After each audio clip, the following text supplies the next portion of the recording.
Assalamualaikum warahmatullahi wabarakatuh. Bismillahirrahmanirrahim. Alhamdulillahi rabbil alamin. Allahumma salli wa sallim wa barik ala sayyidina Muhammadin wa ala alihi wa ashabihi ajma'in. Subhanaka la ilma lana illa ma 'allamtana innaka antal alimul hakim. Rabbi shrah li sadri wa yassir li amri wahlul 'uqdatam min lisani yafqahu qawli. Allahumma rzuqna fahman nabiyyin wa hifdzal mursalin wa ilhamal malaikatil muqarrabin bi rahmatika ya arhamar rahimin wa la haula wa la quwata illa billahil aliyyil azim. Alhamdulillah, segala puji syukur kehadirat Allah Subhanahu wa taala yang telah memberikan nikmat kesehatan, kesempatan kepada kita semua sehingga malam hari ini kita dapat bertemu kembali untuk melanjutkan kajian kita sebagaimana biasa. Sholawat beriring salam tidak lupa pula kita hadiahkan kepada junjungan kita baginda Nabi Muhammad SAW. Allahumma sholli wa sallim wa barik alaih. Mudah-mudahan dengan banyaknya kita bersolawat kepada beliau, kita ini merupakan salah satu di antara umatnya yang mendapatkan syafaat di hari akhir kelak. Amin ya rabbal alamin. Yang saya muliakan dan saya hormati para pengurus badan kenaziran, yang saya muliakan dan hormati tuan-tuan guru, para ustadz, ustazah, mu'allim, mu'allimah, para jamaah, bapak, ibu, hadirin wal hadirat rahimakumullah. Malam hari ini terjadwal kajian kita dengan dua kitab, yaitu kajian Tauhid dengan kitab Kifayatul Awam, kemudian kajian Rumah Tangga Islami dengan kitab Al-Muhimmah. Pada bulan yang lalu kita mulakan dengan kajian Tauhid Kifayatul Awam, maka malam ini kita mulakan dulu dengan kitab Muhimmah. Ya, baik.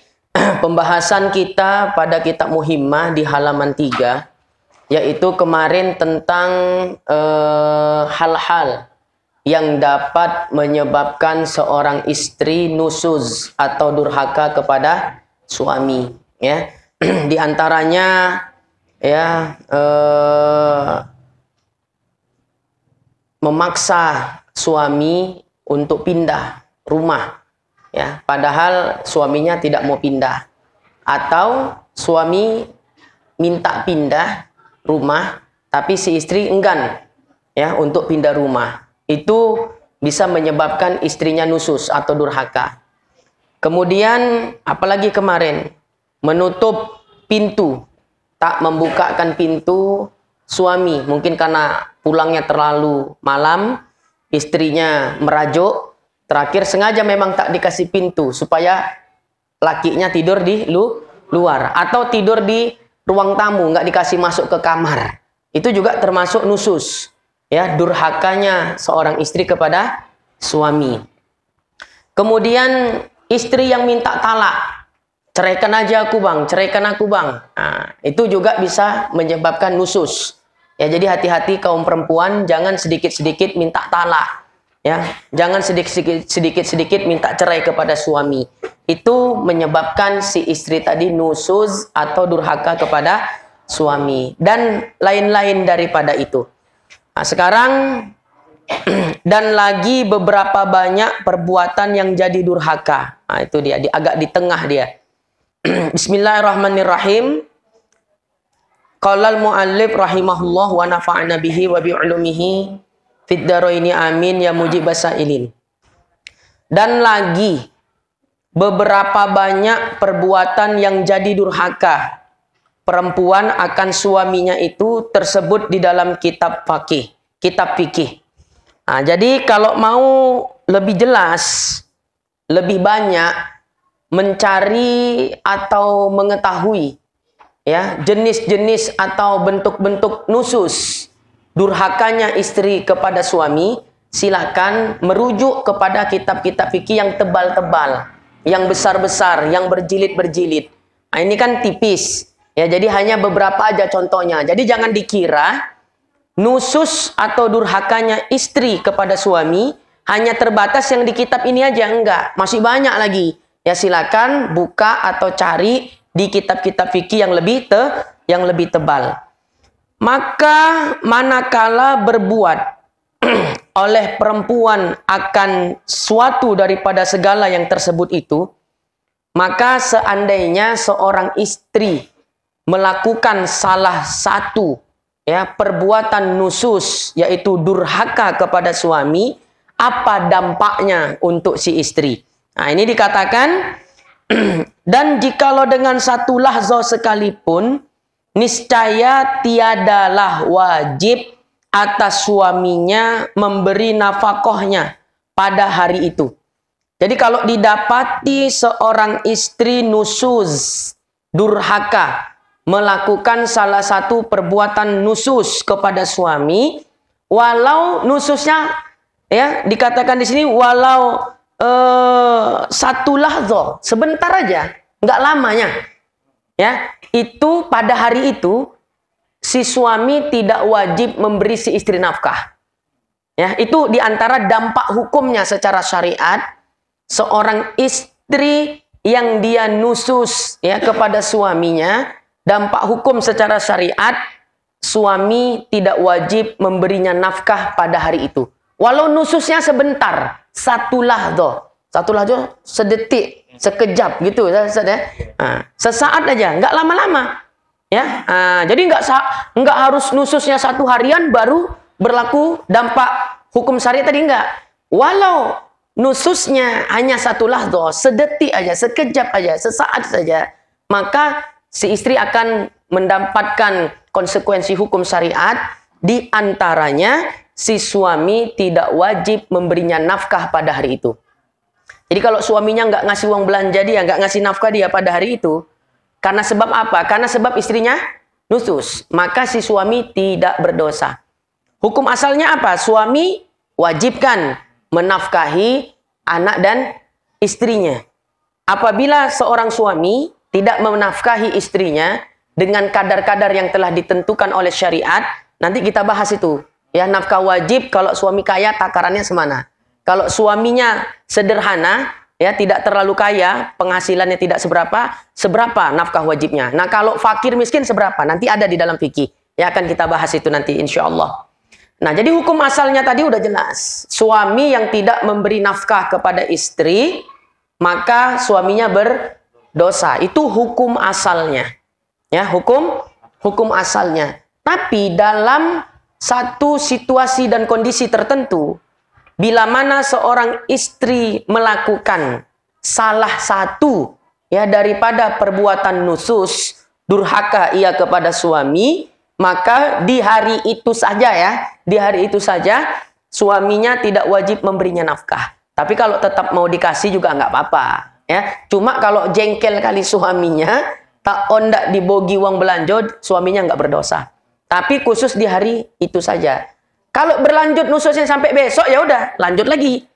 Kan gitu kan? Jangan hari ini nusus, dah besok dia udah nggak nusus lagi, besok nggak kita bogi belanjanya, kita berdosa. Jadi tidak wajib memberikan nafkahnya itu waktu ketika dia nusus di hari itu saja. Tidak berkelanjutan pada hari yang setelahnya, kecuali pada hari yang setelahnya dia juga melakukan nusus yang sama. Baik. Jadi hukum asalnya hadirin, suami berdosa apabila tidak melakukan kewajibannya sebagai seorang suami untuk memberikan nafkah bagi istrinya. Kecuali bila istrinya nusus. Kalau istrinya nusus, maka gugur nafkah suami kepada istrinya. Allah Subhanahu wa taala berfirman. Sekarang kita bicara batasan dalam memberi nafkah. Kita lihat nanti kita sudah memenuhi kewajiban kita apa belum, kan gitu kan. Jangan sampai kita ngaji-ngaji tak tahunya nafkah wajib kita belum sempurna, kan gitu kan. Nah, ini kita lihat batasan dalam memberi nafkah, batasan seorang suami dalam memberi nafkah istri. Di dalam Al-Quran surah At-Tolak ayat 7 Allah Subhanahu wa taala berfirman, liyunfik zu sa'atin min sa'atihi wa man qudira alaihi rizquhu wal yunfiq mimma atahullah La yukallifullahu nafsan illa ma ataha sayaj'alullah ba'da usri yusra. Catat aja surahnya At-Tolak ayat 7 gitu aja. Ya. Apa artinya? Hendaklah orang yang mampu memberi nafkah menurut kemampuannya. Menurut kemampuannya. Dari sini bisa dilihat ya. Di dalam memberikan nafkah yang dijadikan pertimbangan kemampuan yang memberi nafkah, bukan kebutuhan yang diberi nafkah. Ya. Jadi dalam memberi nafkah yang ditinjau apa tadi? Kemampuan orang yang memberi nafkah, berarti suami, bukan kebutuhan orang yang diberi nafkah. Kalau secara syariat ya memberi nafkah itu yang ditinjau adalah ya kebutuhan orang yang diberi nafkah, sebanyak apapun uang suami nggak akan cukup itu bagi istrinya. Inilah adilnya syariat itu ya. Nanti akan kita jelaskan lebih detail lagi. Hendaklah orang yang mampu memberi nafkah menurut kemampuannya, dan orang yang disempitkan rezekinya hendaklah memberi nafkah dari harta yang diberikan Allah kepadanya. Jadi bukan alasan dia fakir, dia miskin, dia tidak wajib memberi nafkah istrinya. Ya, itu nggak menjadi alasan. Kadang ada miskin, fakir yang betul-betul miskin, ya, betul-betul miskin, betul-betul fakir. Tapi ada juga fakir dan miskin yang memang dibuat-buat. Cemana fakir miskin dibuat-buat? Malas bekojo. Jadi malas bekojo menyebabkan dia fakir, menyebabkan dia miskin. Ini beda dengan miskin yang memang udah takdir Allah. Ya, walaupun itu juga takdir Allah, tapi ada sedikit perbedaannya. Ya, ada orang yang memang rajin kerja tapi penghasilannya ya tak apa namanya ya istilahnya, rezeki itu tak berpihak ke dia. Ini ada orang fakir, orang miskin, bukan karena rezeki tak berpihak ke dia yang malas kojo. Kan gitu kan? Dia yang tak hendak mencari nafkah. Ini beda ini. Jadi itu menjadi bukti kefakiran dan kemiskinan bukan berarti melepaskan tanggung jawab suami di dalam memberi nafkah. Karena Allah Subhanahu wa taala berfirman tadi jelas, dan orang yang disempitkan rezekinya hendaklah memberi nafkah. Tetap wajib dia memberi nafkah dari harta yang diberikan Allah kepadanya. Allah tidak memikul beban kepada seseorang, melainkan sekadar apa yang Allah berikan kepadanya. Allah kelak akan memberi kelapangan sesudah kesempitan. Artinya, kalaupun kita miskin, kita fakir, asal mau kojo, dibuka Allah pintu rezeki. Ini masalahnya udah fakir, udah miskin, malas kojo. Maaf ya, maaf nih. Ya ini ayat. Ya, Ustadz ini nyinggung aku apa cemano nih? Tidak. Ya, inilah mengaji nih supaya terbuka pikiran kita. Ya, supaya terbuka pikiran. Ya, jadi itu Anda harus percaya itu. Ini firman Allah. Asal mau berusaha kojo, pasti akan dibuka pintu rezeki. Allah akan memberi kelapangan sesudah kesempitan. Ini udahlah hidup sempit, rezeki sulit, ya hidup pengen elit. Itu yang payah, ya. Ya, udah rezeki sempit, apa tadi? Ya, hidupnya pengen elit. Ini yang susah. Kojo pun tak onda. Akhirnya warisan habislah, terjual sana, terjual sini. Baik. Jadi, walau status seorang suami itu fakir atau status seorang suami itu miskin, bukan berarti lepas tanggung jawab dia di dalam memberikan nafkah untuk istri. Ya. Jadi kalau dia beralasan karena dia fakir, karena dia miskin, ya tidak memberi nafkah kepada siapa? Istrinya, berdosa. Apalagi dia tidak mau berusaha untuk mencari kojo. Ya, kan banyak yang bisa kita kerjakan dari jalan yang halal. Ya, baik. Tapi kadang kita ya terlalu gengsi itu tadi dia. Ya, baik, orang kafir aja ikhtiarnya hebat. Ya, jam 3 pagi udah keluar mengutip aqua di jalan-jalan. Halal apa enggak tuh Pak Isa? Halal kan? Jadi sebetulnya ada aja jalan rezeki itu. Tapi kita yang tak onda. Karena malas. Baik. Jadi itu surah apa tadi? Surah At-Talaq ayat 7. Di dalam kitab tafsir Al-Qurtubi, jilid yang ke-18, halaman 158 sampai 160.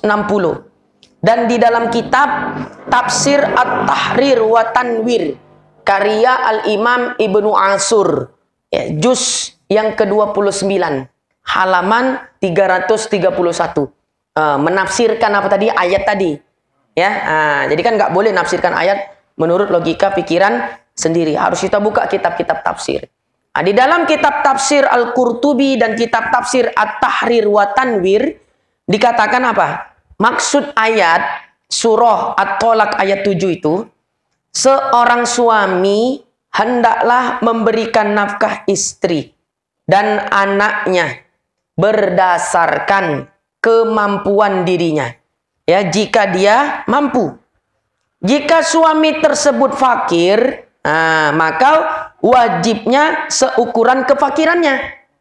Berarti kan lepas enggak nih kewajiban nafkah untuk istri walau dia fakir? Tidak lepas. Tetap wajib dia menafkahi istrinya sekadar kefakiran dia. Nggak mungkinlah dia fakir tapi istrinya minta nafkah orang kaya. Nggak cocok kan gitu kan? Jadi suami sekalipun fakir, sekalipun miskin, dia tetap wajib menafkahi istrinya seukuran kefakiran dia. Jadi kalau tidak dinafkahi berdosa. Cuman Ustadz kalau suami malas kojo, tidak membogi nafkah istrinya, ya, istrinya yang mencari nafkah. Di akhirat dia akan dibangkitkan dalam keadaan pincang-pincang kakinya. Ya, jadi kalau nampak nanti di padang mahsyar ada orang yang terseok-seok jalannya, ini malas kojo nih, gitu ya. Tak ondak mencari nafkah. Maaf ya, jangan marah sama saya, enggak. Ya, ini membuka kesadaran para suami-suami agar lebih bertanggung jawab terhadap urusan nafkah daripada anak dan istrinya. Ya, jadi jika suami tersebut fakir, maka wajib suami itu memberikan nafkah seukuran kefakiran dirinya tersebut. Maka ukuran nafkah itu berdasarkan hitungan keadaan orang yang memberi nafkah, bukan seukuran orang yang dinafkahi. Ya, kalau suaminya fakir, ya kewajiban dia seukuran kefakiran dia. Kalau suaminya miskin, kewajiban nafkah dia seukuran miskinnya dia, bukan seukuran kebutuhan istri. Jadi ibu-ibu, kalau udah tahu lakinya fakir, udah rajin kojo, tapi tetap pendapatan sulit, ya, jangan ibu meminta-minta yang lebih-lebih sampai minta cerai. Ya, ceraikan aku bang. Ya, masa kok kasih nafkah segini? Ya, ini rasa-rasanya, ya, tak elok nih, tak pantas nafkah segini. Padahal suaminya memang benar-benar fakir. Ya, itu bisa nusus. Ya, istrinya bisa jatuh nusus, durhaka kepada suami. Kenapa? Minta cerai gara-gara nafkahnya kurang. Ya, jadi si suami tadi kan istri minta istri nuntut nafkah lebih tadi kan ya, minta uang belanja lebih. Si suami hanya mampu memberikan seukuran kemampuan dirinya.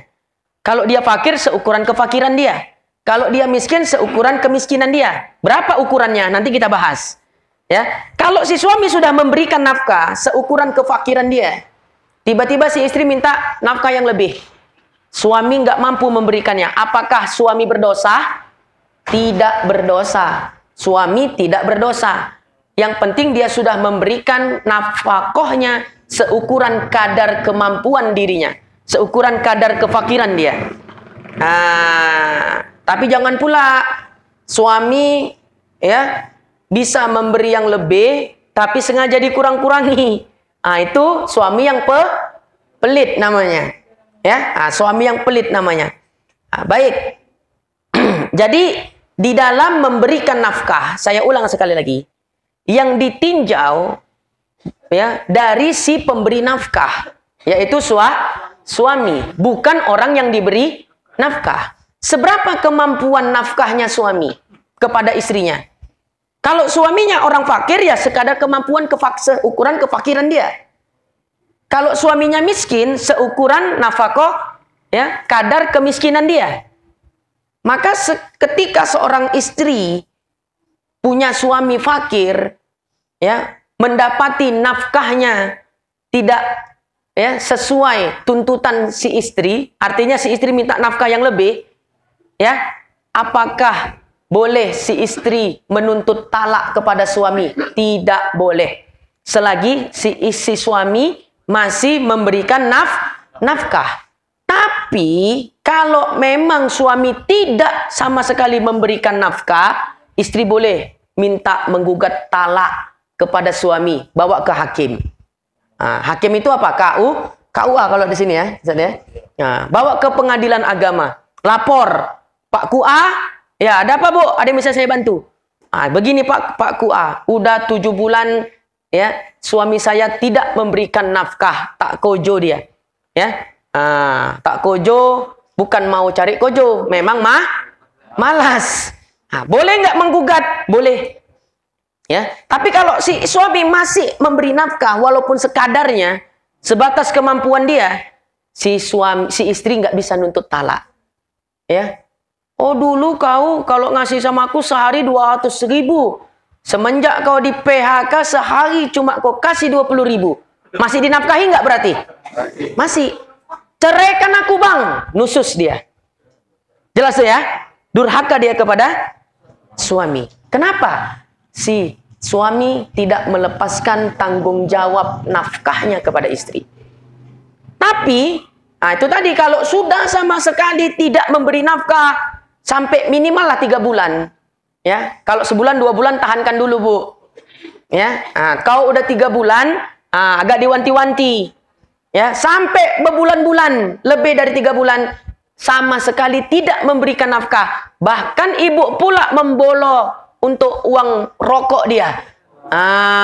Bisa digugat di pengadilan. Dan pengadilan berhak menjatuhkan permintaan talak istri. Hati-hati laki-laki. Ya, hati-hati. Jangan pula marah nanti sama KUA. Ya, kepala KUA. Oh, tak betul itu. Ya, orang tu pula yang menjatuhkan talak biniku, katanya. Nggak bisa. Nah, jadi laki-laki juga harus waspada dan harus sadar. Sewaktu-waktu si istri menggugat cerai, gugatannya bisa diterima oleh hakim dengan kondisi yang telah disebutkan tadi. Paham ya kira-kira ya?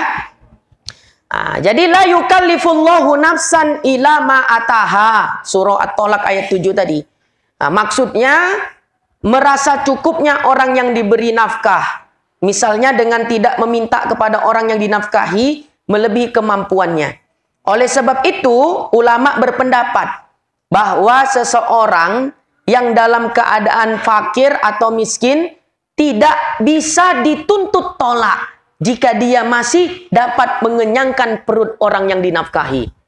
Walaupun cuma bisa ngasih makan sehari sekali, kan berarti masih tanggung jawab nggak? Masih nafkahi nggak? Masih. Maka dia nggak bisa dituntut talak oleh hakim. Orang masih ditanggung jawabi. Ya, kenapa istri kau minta nafkah lebih? Ya, ini keadaanku mau cemana lagi?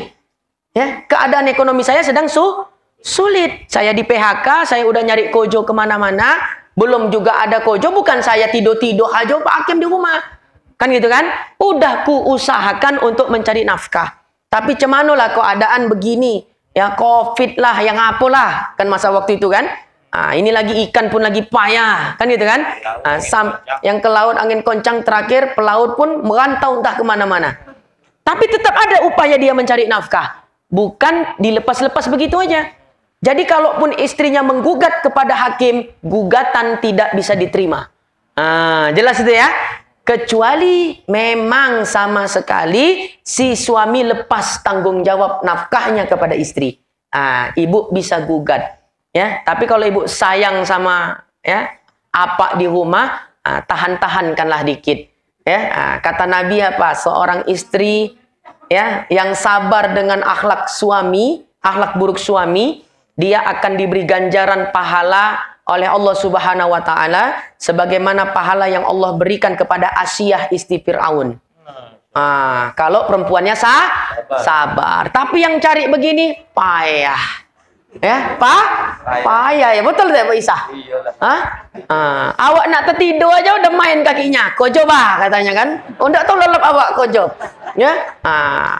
Makanya selalu saya sampaikan di berbagai majelis, istri soleha itu enggak yang harus hafiz Quran, enggak. Ya, jangan kita berpikir bapak-bapak mau nyari mantu, ya, menantu perempuan, aku harus dapat menantu perempuan yang soleha.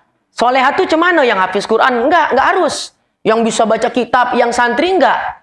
Asal si menantu perempuan tadi tidak banyak menuntut kepada suami, selalu taat dan patuh kepada suami, sayang kepada mertua, dialah ya istri soleha. Walau bukan penghafal Al-Quran, walau bukan santri, ya, walau tidak ahli ilmu agama, tapi betul-betul nurut ya kepada suaminya, sabar dengan akhlak suaminya.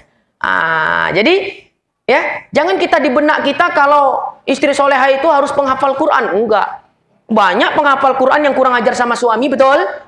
Ya, banyak yang punya ilmu agama tinggi, ya, tapi kurang ajar sama suami.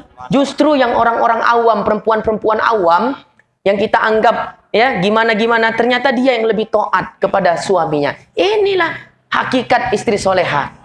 Ya, senyum aja. Dimarahin suami, diem. Ini awak marah dia, awak dilopok. Aduh dek, udah dek. Awak hendak memarahi dia. Jangan kau nusus, kan gitu kan? Yang kau buat ini nusus, awak dilopoknya. Tup katanya. Nah, udahlah.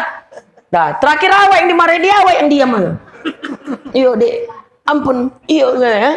Itu dia. Masya Allah, tabarakallah ya. Mudah-mudahan semuanya bapak-bapak dapat menantu yang soleh soleha. Ya, amin ya rabbal alamin.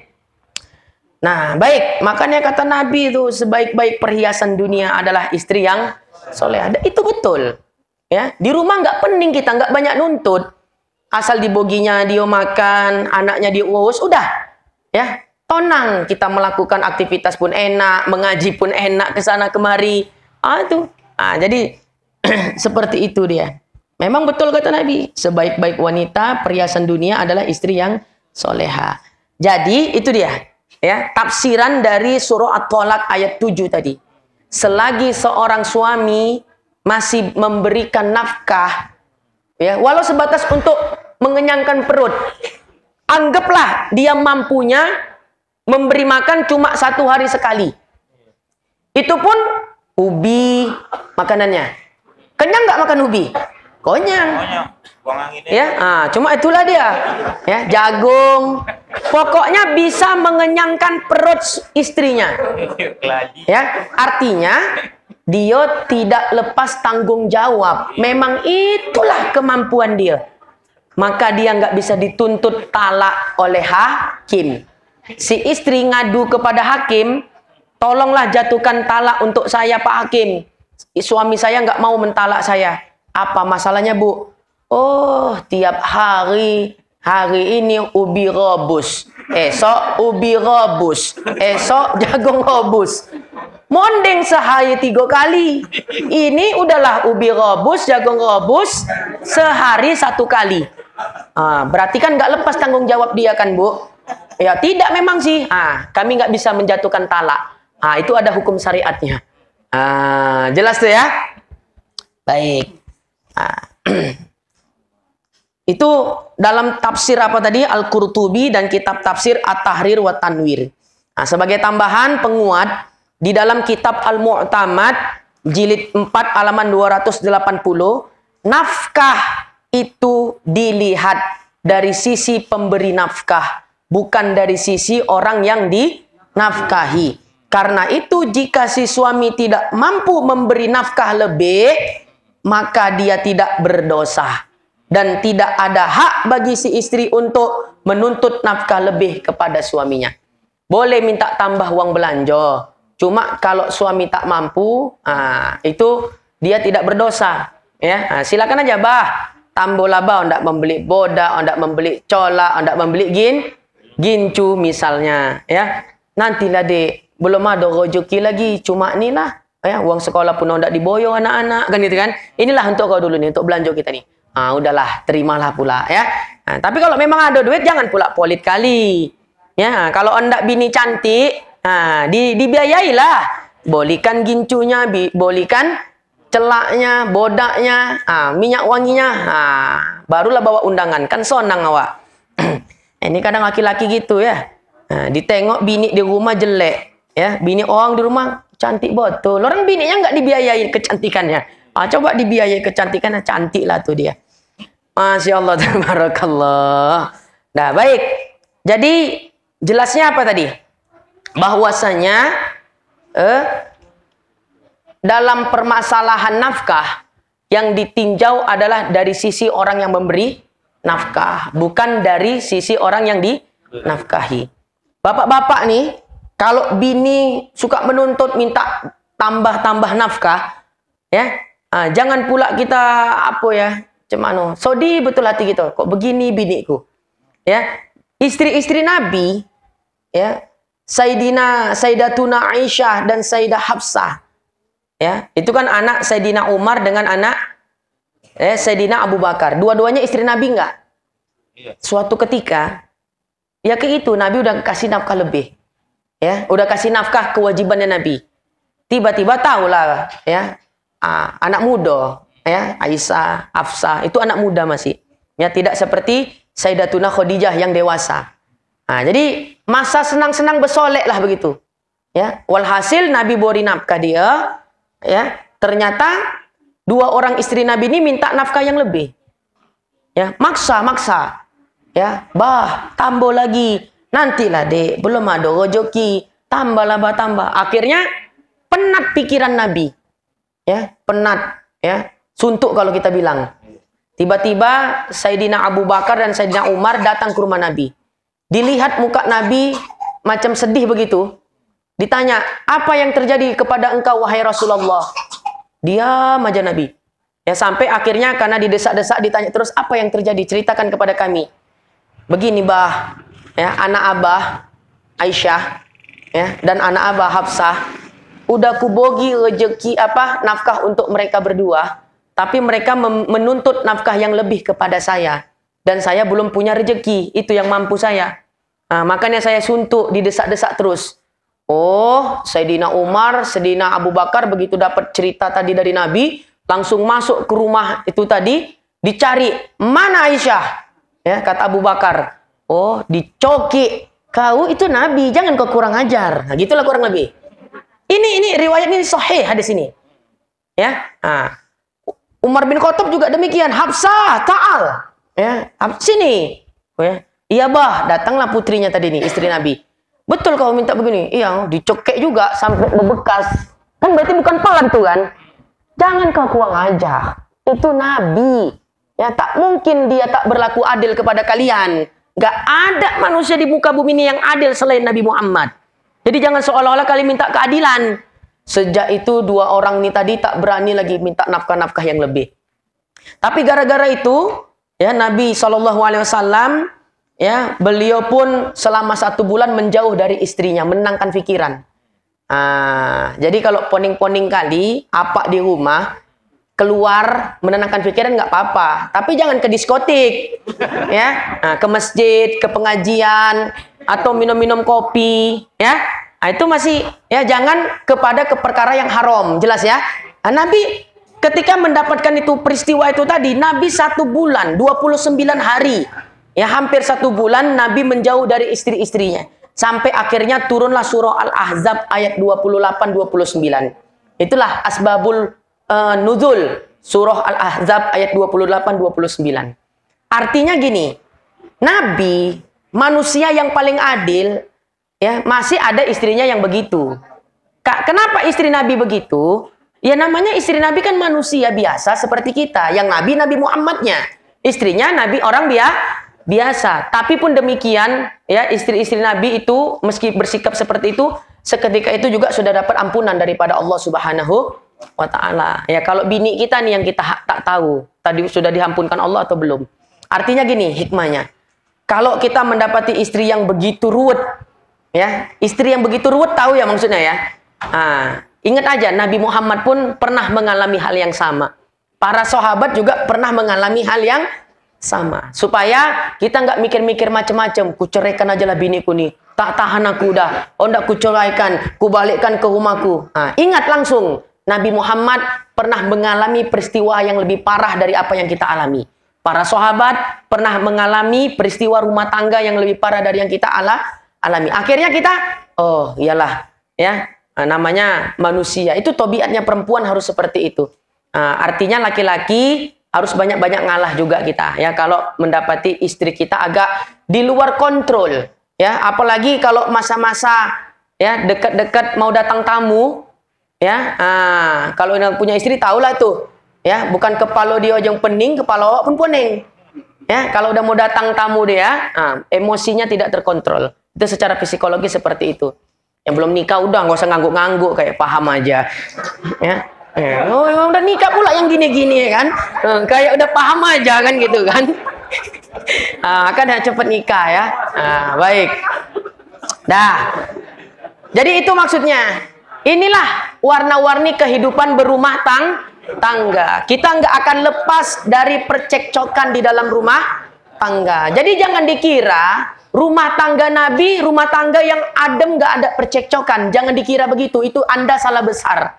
Rumah tangga Nabi tetap ada api-apinya. Cuma Nabi pandai menyelesaikan masalahnya. Ya, itu bedanya dengan kita.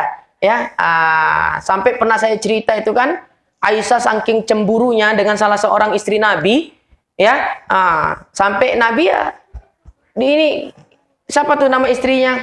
Sayyidina Hafsah ya, Sayyidah Hafsah itu koki terkenal kalau dibilang, jago kali, masakannya ajib. Ya, suatu ketika hari ini jatah Sayyidah Hafsah, besok jatahnya Nabi nginep di rumah ya Sayyidah Aisyah. Taulah anak ABG ya, masaknya belum pinter kan gitu kan. Jadi Sayyidah Hafsah mikir, kasihannya lah Nabi Muhammad ya, besok jatah malamnya Nabi Muhammad di rumah Sayyidah Aisyah ya. Aduh, makan apa lah orang itu kan gitu kan. Akhirnya siang-siang Nabi kelaparan. Dek bilang sama Aisyah, Sayyidah Aisyah, dek masaklah. Karena Aisyah ABG belum pinter masak, ya masak aja lah, yang penting ya gimana-gimana. Nabi orangnya gitu, terima-terima aja. Nabi nggak pernah banyak komentar. Coba kita kurang garam sedikit, wah, tahu enggak aku, ya. Tapi kalau Nabi tidak, udahlah masak dek, dimakan Nabi, di apa Nabi. Suatu ketika singkat waktu Sayyidah Hafsah pun datang bawa sayur, bawa makanan ke rumah, ya, Sayyidah Aisyah. Diketok pintunya. Assalamualaikum, ya. Kata Nabi kepada budaknya, siapa? Buka pintunya. Kemudian dibuka sama budaknya Aisyah. Dilihat yang datang adalah Sayyidah Hafsah. Oh, istri Nabi kan gitu kan. Ada apa ya Bu? Ini saya mau ngasih makanan, nganter makanan dari untuk Nabi dan Aisyah untuk makan siangnya. Rupanya suara Sayyidah Hafsah ini kedengeran sampai dapurnya Aisyah. Aisyah lagi masak. Ya, begitu pergi ya Sayyidah Hafsah ya, ditutup pintu tadi sama budaknya, sayur itu pun dibawalah. Ya, jangan kau bawa masuk itu. Kalau kita orang Medan, ku matikan kau. Jangan kau bawa masuk itu. Ya, cemburu Sayyidah Aisyah. Kan gitu kan? Terakhir bingung ini budak. Nengok Rasul, nengok Aisyah. Aku nggak tahu apa-apa kok, aku pula yang dimarahin, gitulah kurang lebih. Terakhir berdiri aja tuh budaknya. Akhirnya Aisyah datang dari dapur, ya, ditumpahkan makanan tuh. Coba, ya, tumpah, ya, tumpahlah periuk itu. Ya, Nabi pun, sodop, tumpah. Tapi Nabi nggak marah, senyum aja. Walhasil, ya, kau makan itu bang. Ini Nabi Muhammad nih. Kau makan itu bang. Nggak, hari ini aku nggak makan sama sekali. Jangan kau sentuh itu. Yang saking marahnya Aisyah, cemburu. Ya, walhasil dikutip Nabi makanan tadi, ya, dibawa Nabi keluar sambil teriak-teriak Nabi, Umi kalian cemburu katanya. Itu artinya apa? Nabi meski mendapat perlakuan yang seperti itu dari istrinya, ya, tapi Nabi bersikap sebaliknya. Makanya tetap adem ayem rumah tangganya Nabi Muhammad. Coba kita digitukan bini. Ini ondak kau nih ya. Kan gitu kan? Nah, dah lah. Siapa yang biru-biru matanya tuh? Tak tahu kita.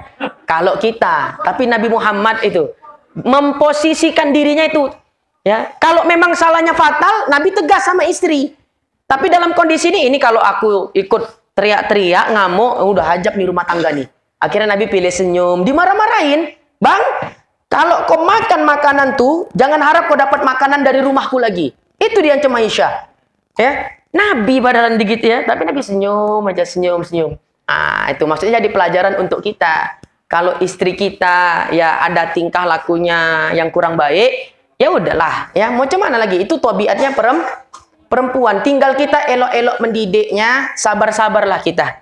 Ya, sebab Nabi kita orang yang paling baik di muka bumi ini, ya, tetap dapat perlakuan yang seperti itu dari istrinya beliau. Jadi itu jadikan cermin untuk kita. Jadi jangan sikit-sikit kita, ya, ayo ke rumah Pak Isa kita. Pak Isa tengah malam mau ndak tidur pun diketok-ketok kan. Tuh Pak Isa. Siapa nih malam-malam kan gitu kan? Pernah Pak Isa? Siang. Oh siang ya. Datang, ini Pak Isa begini. Ribut pula di rumah awak. Apa tak poning awak kan gitu kan? Jadi inilah kehidupan berumah tangga nggak lepas dari yang namanya konflik. Jadi jangan disangka rumah tangganya Nabi itu nggak ada konflik sama sekali. Bahkan rumah tangganya Nabi kalau udah konflik ya konflik beneran. Cuma Nabi pinter cara menyikapi permasalahannya. Sehingga tidak sampai ya laki dan bebini bercerai-berai. Itulah kebijaksanaannya suami tadi itu yang diperlukan di dalam menyikapi setiap permasalahan di dalam rumah tangga. Nah, selanjutnya klasifikasi ukuran nafkah menurut klasifikasi ulama. Kalau suami kaya, seberapa ukuran nafkah wajibnya? Kalau suaminya pertengahan, nggak kaya, nggak miskin, kan? Seberapa nafkah wajibnya? Nah, kalau suaminya fakir, suaminya miskin, seberapa wajib nafkahnya? Ini simak baik-baik. Yang pertama, ya, bagi istri yang mumakkinah. Mumakkinah itu dia tidak nusus. Ya, jadi kalau istri yang mumakkinah yang tidak nusus, wajib enggak tadi suami memberi nafkah untuknya? Wajib ya. Kalau suaminya kaya, berapa nafkah wajib dalam sehari yang harus dikeluarkan oleh si suami untuk istrinya? Nafkah wajib suami yang kaya adalah 2 mud dari makanan pokok si istri. Makanan kita di sini apa? Boas. Ya, jadi 2 mud itu sama dengan 7 ons kalau digenapkan. Berarti kalau 2 mud, anggaplah nafkah wajib sehari untuk suami yang kaya kepada istrinya seukuran 1,5 kilogram beras. Ya, itu dari berasnya. Ya, beserta dengan lauk, pauk dan pakaian yang sesuai dengan adat istrinya. Namanya wong kayo, makanya sodop. Ya, ayam, ikan, kan gitu kan? Itu makanan adatnya.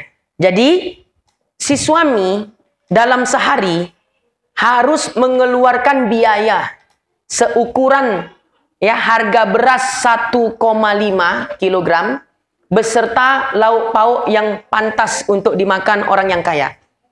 Anggap katalah beras yang paling mahal berapa sekilo, Bu? Yang paling sodop? Sekilo? Ada beras sekilo 50.000. Oh, itu korupsi untuk uang rokok itu. Ya, uang boasnya 20.000, rokok 30.000, 50.000 jadinya. Iya, maksudnya beras yang paling mahal berapa per kilonya? Paling enak 13.000. Biar gak payah ngitungnya, anggaplah 15.000. Ya, berarti kalau sekilo setengah berapa duit? Kurang lebih 30.000. Iya. Berarti uang untuk makanan pokok 30.000, lauk pauknya ayam misalnya sekilo berapa ayam? Kurang-kurang lebih 100.000 lah untuk ukuran nafkah suami yang kaya. Jadi yang nggak harus bentuk beras, pokoknya berapa? 100.000. Kan itu kan keluarkan aja biar dia yang ngolah. Itu kalau istri aja, jangan anak tak dihitung. Ya, anak lain lagi. Jelas itu kira-kira ya. Anak 10, uang 100.000, poneng lah. Bini di rumah, ya tak tahu dia kode ada banyak utang. Ya, itu kalau dia dengan istri saja, suami dengan istri. Suaminya kebetulan kaya, maka nafkah wajibnya dalam sehari 100.000. Kalau ada anaknya misalnya 3, berarti dalam rumah itu berapa orang? 5 orang ya. Suami, istri 1, anak 3. Paling-paling enggak biaya uang belanjanya untuk orang kaya sehari 200 sampai 150.000. 150.000 sampai 200.000. Itulah nafkah wajibnya. Ya. Artinya kalau dia tidak mengeluarkan seukuran itu, dia dianggap belum memenuhi nafkah wajib kepada istrinya. Jelas, nggak boleh kurang. Ya, kalau kurang harus ridhonya istri. Ya, harus ridhonya istri. Kalau istri nggak ridho, nanti di akhirat dituntut. Kau kaya, kenapa kau bogi belanja bini kau kurang dari kebutuhan nafkah wajib? Ya, oh cemana nafkah wajibnya malaikat begini-begini? Oh tak tahu aku, oh, nggak ada alasan tak tahu. Kenapa tak? Oh ndak mengaji. Makanya jangan dikira nikah tuh enak. Harus punya ilmu juga.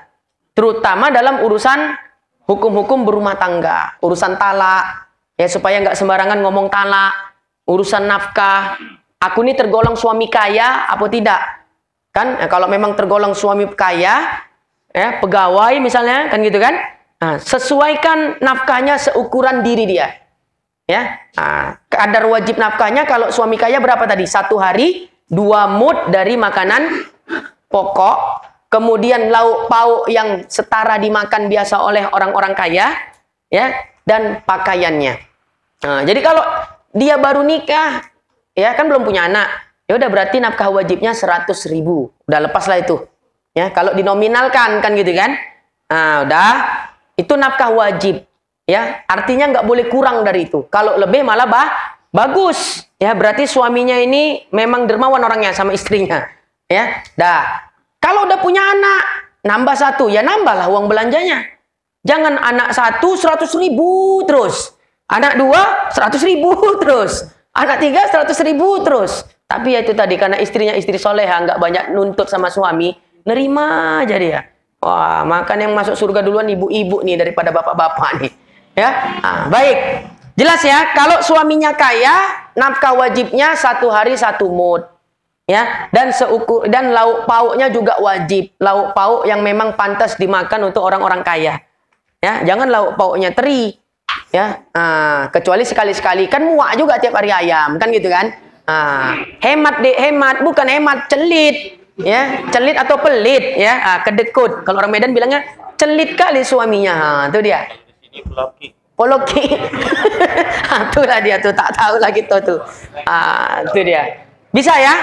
Jadi kita tengok kalau kita memang termasuk pendapatan kita di atas rata-rata pendapatan orang, berarti kan kita termasuk ekonominya kaya. Maka lihat, dalam memberi nafkah istri, udah lepas belum kewajiban kita seukuran nafkah wajib suami yang kaya. Ya, tapi ingat diukur juga anak-anaknya, jangan sampai tak dihitung. Ya, kalau ada anaknya ya dihitung juga. Ya, jadi 100.000 istri belum punya anak. Kalau udah punya anak 1, nambah ntar 120.000. Ya, sampai seterusnya begitu. Ya, jangan anak 1 100.000. Buat lagi dapat anak 2 100.000. Buat lagi anak 3 100.000 juga. Buat lagi anak 3 sampai 10 tetap 100.000. Apa tak habis badan bini itu kan? Dikira orang melihara tuyul lah, Wak. Oh, tengok tuh dari gomuk bininya tinggal tulang katanya. Jangan-jangan melihara tuyul katanya. Ya Allah. Baik. Kalau suaminya pertengahan, tak kaya, tak pula miskin. Berapa kadar wajibnya? Nafkah suami yang tak kaya, tak miskin, pertengahan dia. Apa kalau istilah kita di sini? Yang sedang saja. Yang sedang ya ekonominya. Ya, pas-pasan lah pendapatan dia untuk sebulan. Gajinya bulanan udah habis lah untuk bulan itu. Tak sempat-sempat menabung gitu ya. Pertengahan, tak kaya, tak miskin. Berapa kadar wajib nafkah dia untuk istri dalam 1 hari? 1 mud setengah. Kalau tadi suami yang kaya 2 mud. Ya, 2 mud ya, maaf ya, 2 mud. Kalau suami yang kaya 2 mud. Kalau suami yang pertengahan 1 mud setengah. Ya, bahan makanan pokok. 1 mud setengah bahan makanan pokok. Berarti 1 mud itu 7 kilo lah kita anggap. Berarti kalau 1 mud setengah kurang lebih berapa?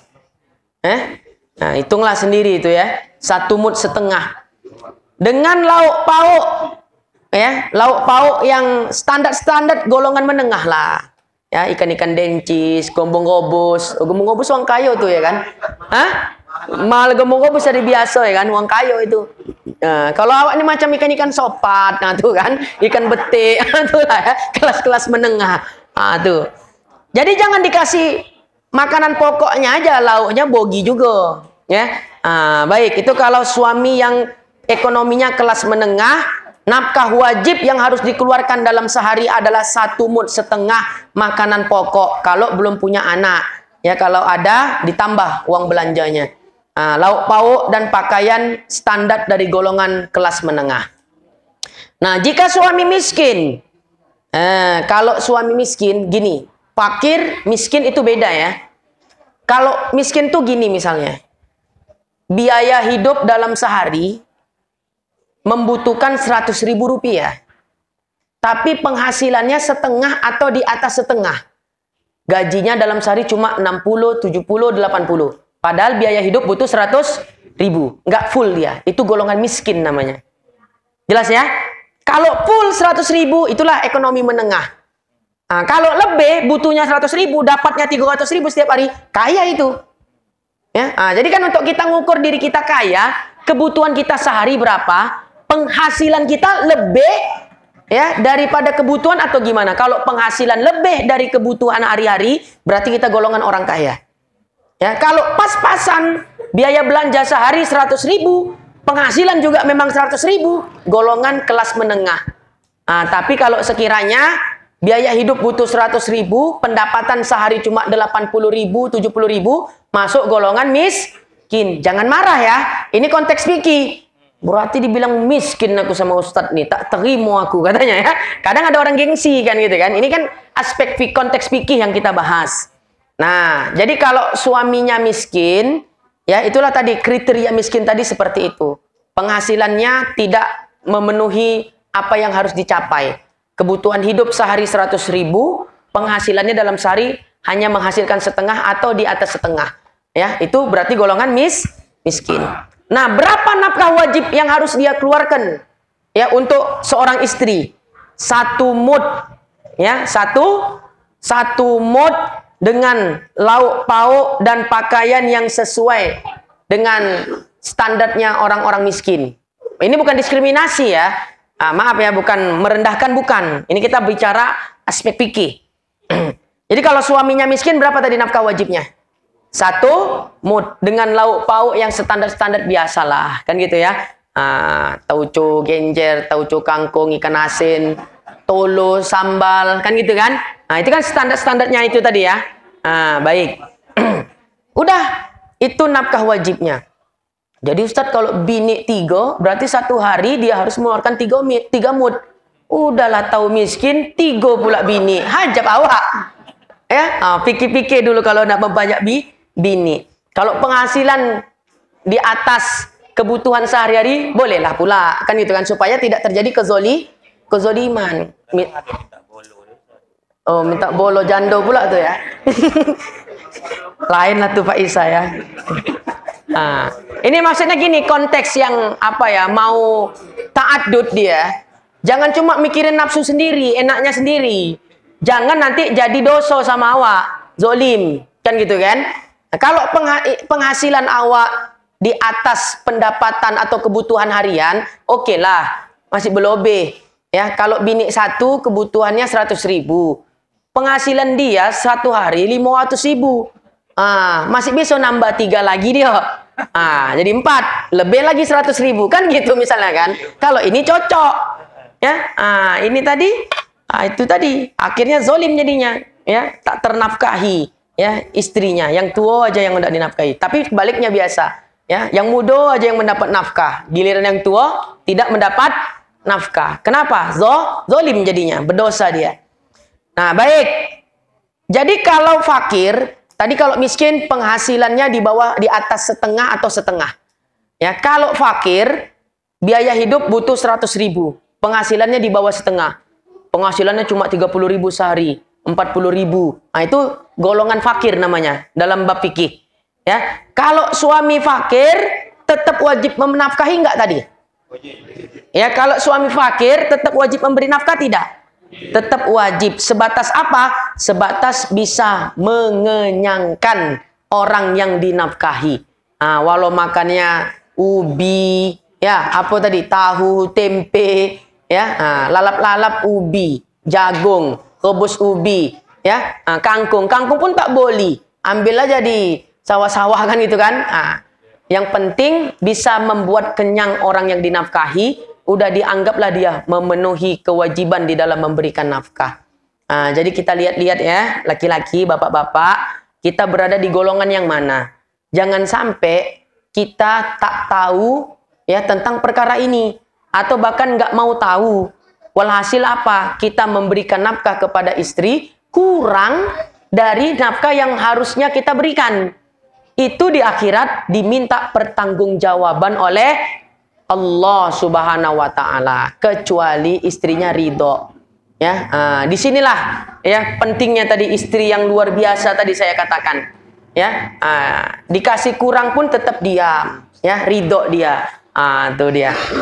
Baik. Apalagi masalahnya, misalnya lagi, kalau seorang istri boleh nggak mengambil harta suami? Ada yang bilang gini, hartanya suami, harta istri. Hartanya istri, harta istri. Saya mau nanya, yang ngomong gitu ngajinya di mana? Ya, di kitab apa itu disebutkan kalau hartanya suami, hartanya istri? Ya, di kitab apa? Saya mau nanya, jangan asal ngomong. Ya, simak nih baik-baik. Istri itu mahjur alaih. Mahjur alaih itu apa? Terhalang membelanjakan harta suami. Walaupun suami punya banyak uang, istri nggak boleh suka-suka hati membelanjakan harta atau uangnya suami. Itu namanya mahjur alaih.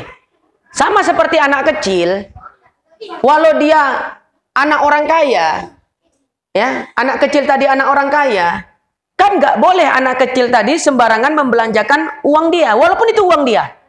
Boleh nggak beli Ferrari anak kecil 7 tahun? Nggak boleh, nggak sah jual belinya. Kenapa? Dia mahjur alaih. Walau dia punya uang, punya harta, tapi terhalang dari membelanjakannya. Siapa lagi mahjur alaih? Ada orang punya banyak uang tiba-tiba gila. Ada nggak? Kaya tapi tiba-tiba gila.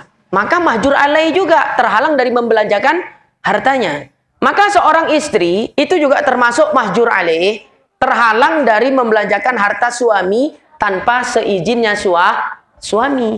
Jadi Bu, ibu nggak boleh sembarangan-sembarangan membelanjakan uangnya suami tanpa izinnya suami.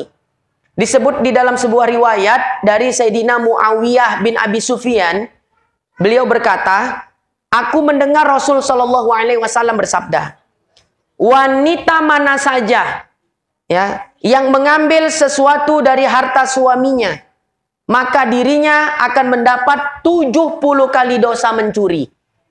Bukan satu dosanya, 70 kali dosa mencuri. Makanya tadi saya katakan, kalau ada yang bilang harta suami, harta istri, ya itu ngajinya di mana? Ya di kitab apa? Kadang di TV-TV tuh, ya ceramah subuh-subuh gitu kan. Nggak apa-apa Bu, ya suami ibu punya uang itu uang ibu, tapi kalau ibu punya uang itu uang ibu katanya. Awak mikirnya pun mau banting aja TV awak, padahal bukan TV awak yang salah kan gitu kan.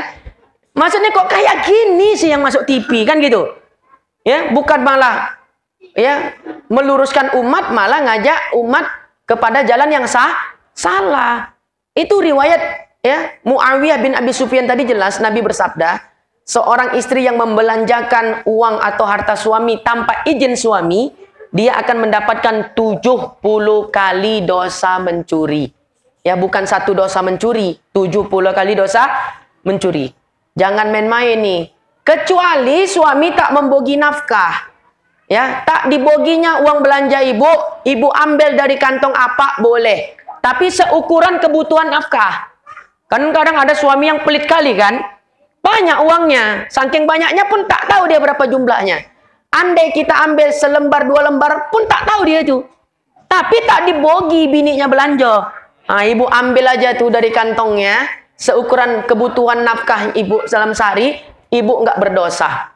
Tapi kalau ibu-ibu udah dikasih nafkah sama bapak-bapak. Seukuran nafkah wajib. Bahkan lebih, ibu ambil lagi dari kantongnya, ya, itu bisa mendapatkan ancaman Nabi tadi, mendapat dosa 70 kali dosa mencuri.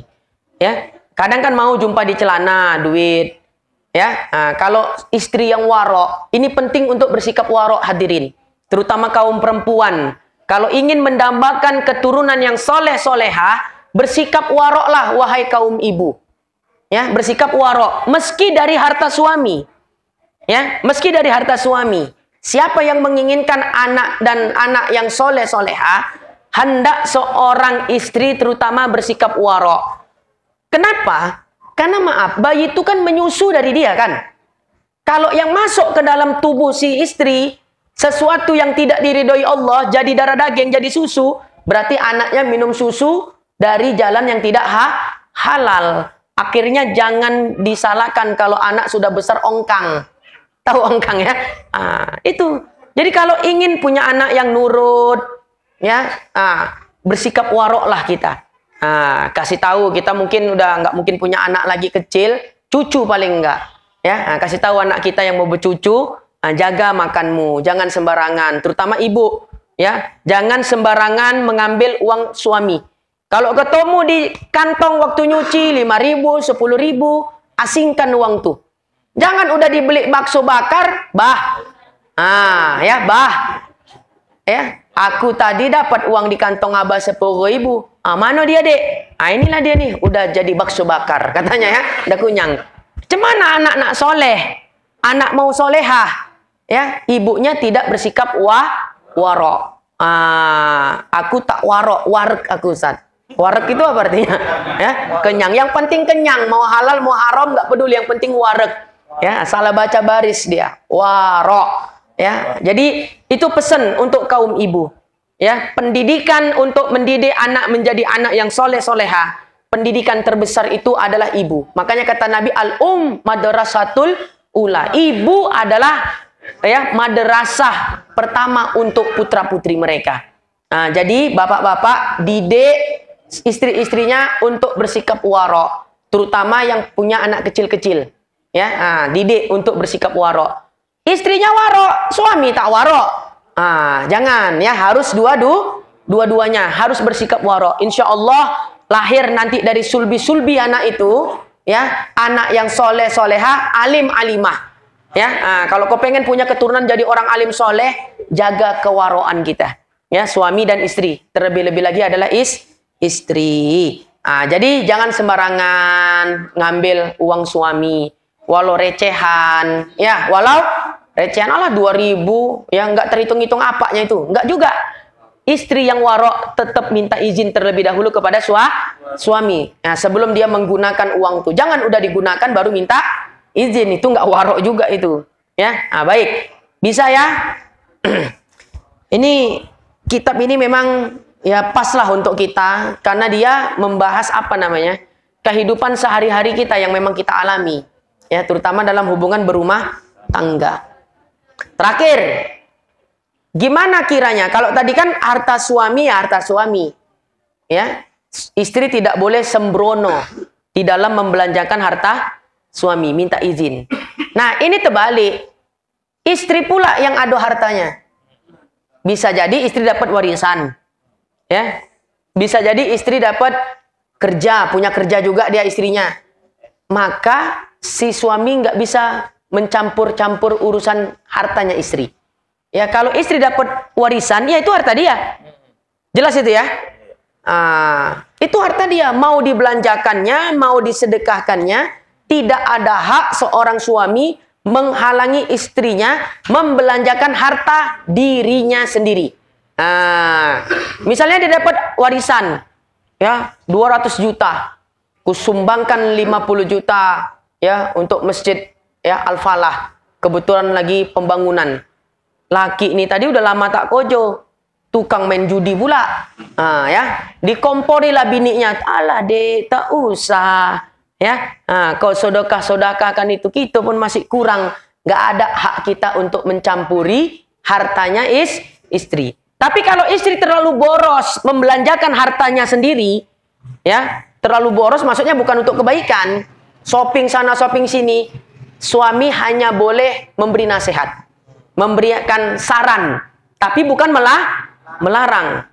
Ya, udah dikasih saran, istrinya pun tetap dengan hasrat dia sendiri, shopping sana, shopping sini, Apakah istrinya berdosa? Enggak. Orang harta-harta dia. Bahkan yang parah yang tadi saya katakan, yang nanti suami-suami di padang mahsyar dibangkitkan Allah dalam bentuk pincang kakinya, itu tadilah suami-suami yang malas kojo tapi memakan hartanya istri. Jelas itu ya. Di padang mahsyar akan dibangkitkan Allah dalam bentuk tertatih-tatih, pincang-pincang. Wallahu a'lam bishawab. Jadi akibat hukum, sedikit lagi ini, akibat hukum dari istri yang nusus, ya, akibat hukumnya bisa putus nafkahnya. Ini penutup dari kitab Ihya, ya, karya Imam Ghazali. Disunnahkan suami setiap hari Jumat memberikan makanan yang enak-enak untuk keluarga. Ya, biasa kalau makan lauk aja tambahkan buahnya. Khusus hari Jumat. Siapa yang mengamalkan itu diluaskan Allah rezekinya senantiasa. Iya, khusus hari Jumat luaskan rezeki untuk anak istri kita. Ya, makannya dikasih makanan yang enak-enak. Kalau biasa ikan, ya, kasih ayam, kasih daging. Sekadar mampu kita lah pula. Ya, kalau tak mampu yang seperti itu, orang ini jarang makan buah, belikan buah. Tak cukup, tapi kalau beli es kelapa, gocengan bisa lah Ustaz. Tambahkan es kelapanya, sodop itu. Artinya ada lauk yang plus di hari Jumat itu. Entah ditambah buahnya, tambah sayurnya, tambah lauknya. Khusus di hari Jumat. Yang mengamalkan itu diluaskan Allah rezekinya. Dan suami-suami, jangan cuma mikir diri sendiri. Kadang kalau lagi nongkrong sama kawan-kawan, makan di luar tak tanggung sodopnya. Betul apa enggak? Kalau mau berkah, ya, bawa juga makanan tuh ke rumah. Awak makan sodop di luar, apa yang awak makan di luar tuh, ya, bawa juga makan untuk di rumah istri kita. Bolehkan, bungkuskan dia. Kita makan apa di luar? Misalnya makan mie rebus, kan itu boleh bungkus, bawa ke rumah. Ya, itu bawa keberkahan itu. Jangan dikira hal-hal yang remeh seperti ini nggak memberikan kesan-kesan di dalam rumah tangga. Ya, terutama bisa menambahkan rasa cinta antara suami dan istri. Oi, pengertian betul abang nih, kan gitu kan. Padahal tak minta pun diboginya. Langsung lah, ayo bang, katanya kan. Makan maksudnya kan gitu kan. Makan sama. Ya. Ini sendawa juga. Apa? Ini sendawa. Iya betul. Kata biasa sendawa aja yang bawa. Udah konyang. Makan durian kau nih bah, katanya kan. Bukan durian itu dibawa. Kalaupun tak malam itu juga dibawa, kita azam. Kan mungkin kita ditraktir kawan. Bisa tuh kan. Awak mau boli belum ada rojoki. Azam di hati, ya Allah, nanti kalau udah dapat rojoki, kubolihkanlah nih untuk adik di rumah. Itu dia. Yang seperti itu bisa membawa warna dan keberkahan di dalam rumah tangga kita. Paham kira-kira ya? Allah. Udahlah, tak cukup kita ngaji Kifayatul Awam. Insya Allah bulan esok lah. Karena ini pun banyak pelajaran-pelajaran penting yang bisa kita petik dari masalah-masalah nafkah, ya, kemudian kehidupan berumah tangganya yang dijalani oleh Nabi Muhammad SAW, yang bisa kita petik pelajaran untuk di dalam rumah tangga kita. Insya Allah kita semuanya dijadikan orang-orang soleh, amin. Ya, keturunan kita juga jadikan keturunan yang soleh-soleha, amin ya Rabbal alamin. Dapat mantu, ya, juga orang soleh-soleha, amin. Berkah majelis ini, insya Allah.